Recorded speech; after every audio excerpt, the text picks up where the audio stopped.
Hello everyone and welcome back. Ito po si Doc Ed Padama at ngayon pag-uusapan natin gamit ang wikang Tagalog at English yung paraan ng pagsusulat ng tinatawag natin Chapter 3.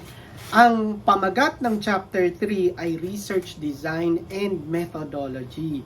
So karaniwan, ito ang pinakahuling bahagi kapag ang ipinapasulat o ipinagagawa sa inyo sa inyong research ay yung tinatawag nating research proposal.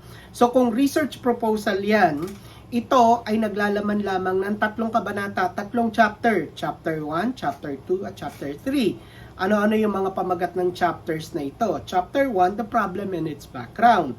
So, meron tayong iba't ibang bahagi ng Chapter 1 at meron din tayong mga video nito sa ating Chapter 1 series kung paano isulat itong mga bahagi na ito sa ating YouTube channel.